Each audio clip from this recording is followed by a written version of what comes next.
અરે ઓછું નાક પણ અસલી નાક. MDH કાશ્મીરી લાલ મરચાની પાવડર.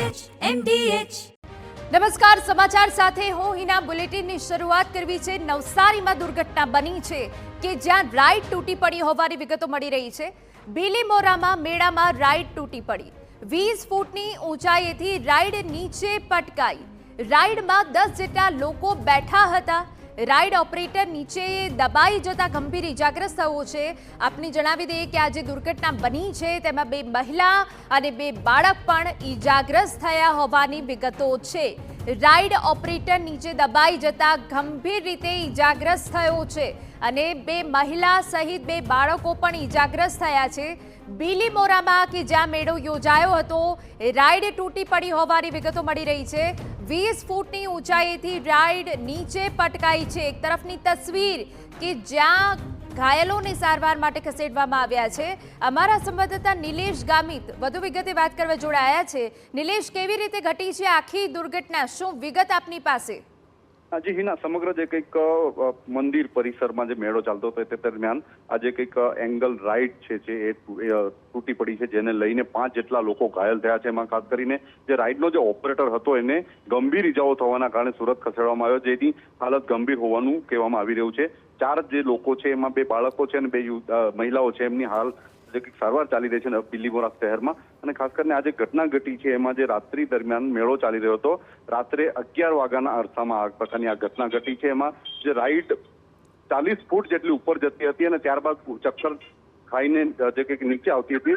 20 ફૂટ જેટલી ઊંચાઈ પર હતી. તે દરમિયાન આ જે કંઈક પાવર કટ અથવા કોઈ અન્ય ટેકનિકલ મિસ્ટેકના કારણે આ રાઈડ તૂટી પડી છે અને એને લઈને જે કંઈક દોડધામ પણ મચી ગઈ હતી. હાલના તબક્કે પોલીસે જે કંઈક ઘાયલ થયા છે તમામના નિવેદનો લઈને જે કંઈક ફરિયાદ દાખલ કરવાની તજવીજ હાથ ધરી છે. મહત્વની વાત એ છે કે આ જે કંઈક રાઈડ તૂટી પડી છે એવી ઘટનામાં રાજ્ય સરકાર દ્વારા SOP બહાર પાડવામાં આવી છે. આવી ઘટનાઓ ન ઘટે, અકસ્માતો ન સર્જાય, કોઈ મૃત્યુ ન થાય એને લઈને જે કંઈક રાઈડો માટે મહત્વની SOP બહાર પાડવામાં આવી છે, જેમાં ફાયર વિભાગથી લઈને R&B વિભાગના અધિકારીઓ સમગ્ર જે કંઈક રાઈડ હોય છે રાઈડની તપાસણી કરતા હોય છે, ચકાસણી કરતા હોય છે અને ડે ટુ ડે એનું રિપોર્ટિંગ કરવાનું હોય છે. તેવા સમયે આ પ્રકારની SOP નું પાલન થયું છે કે કેમ તે જોવાની મહત્વની વાત છે. અને જો ન થયું હોય તો એના પર એક્શન લેવાવી જોઈએ. પ્રકારની જે લોકોમાં લોક લાગણી જન્મી છે. ખાસ કરીને આજે મેળો છે એમાં દર વર્ષે મેળો ભરાતો હોય છે અને મોટી સંખ્યામાં લોકો રહેતા હોય છે. 10 થી વધુ લોકો હતા, પરંતુ આજે કંઈક 5 લોકોને ગંભીર ઈજાઓ થઈ છે. હાલના તબક્કે તમામની સારવાર ચાલી રહી છે અને પોલીસે નિવેદનો લઈને આગળની તપાસ શરૂ કરી છે. હિના, બિલકુલ આભાર નિલેશ, તમામ અગત્યની વિગતો બદલ. તો આપને જણાવી દઈએ કે આ રાઈડમાં 10 જેટલા લોકો જ બેઠા હતા. રાઈડ ઓપરેટર નીચે દબાઈ જતા ગંભીર ઇજાગ્રસ્ત થયો છે. 2 મહિલા અને 2 બાળક પણ ઇજાગ્રસ્ત થયા હોવાની વિગતો છે. હવે રાઈડ સંચાલક દ્વારા SOP નું પાલન કરવામાં આવ્યું હતું કે કેમ તે હવે તપાસો વિષય રહેવાનું છે.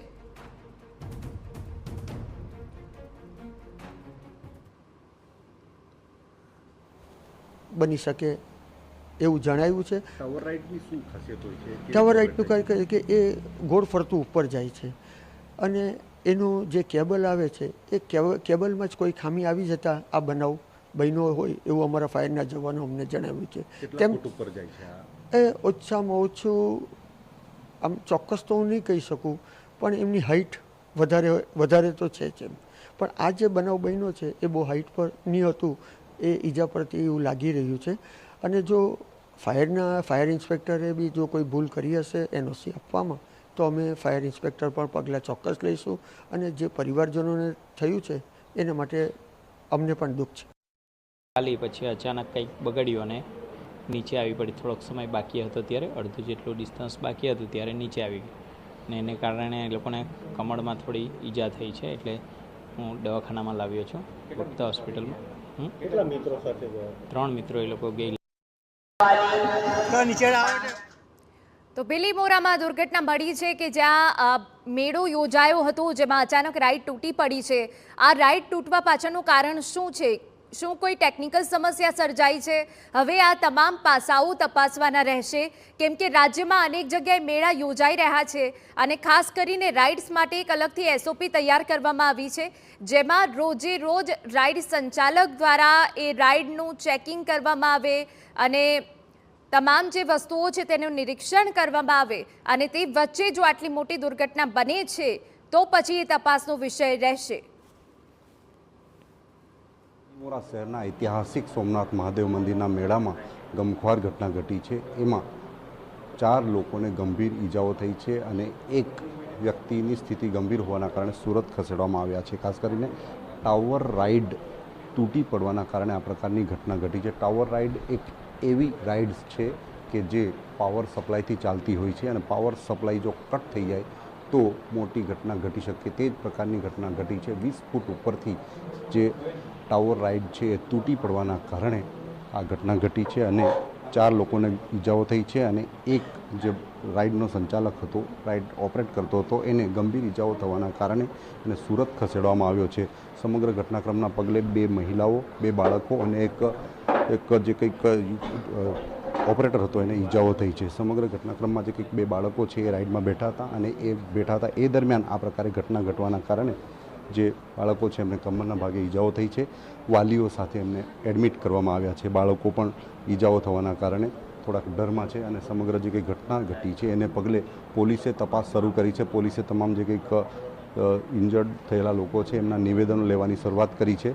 આ નિવેદનો બાદ સમગ્ર ઘટનાક્રમમાં ઘટના કેવી રીતે ઘટી હતી અને આ જે એસઓપી છે, ખાસ કરીને રાજ્ય સરકાર દ્વારા આ પ્રકારના મેળાઓમાં કોઈ અનિચ્છનીય ઘટના ન ઘટે એના માટે એસઓપી બહાર પાડવામાં આવી છે. એસઓપીનું પાલન થયું છે કે કેમ રાઇડ ચેક કરવામાં આવી હતી કે કેમ ઓપરેટ કરવા માટેના જે નિયમો છે એનું ઉલ્લંઘન થયું છે કે કેમ, સમગ્ર ઘટનાક્રમના તપાસ બાદ જે આરોપીઓ છે બેદરકારી બહાર આવશે તો એની સામે કડક કાર્યવાહી કરવામાં આવશે. નિલેશ ગામી, TV9 નવસારી.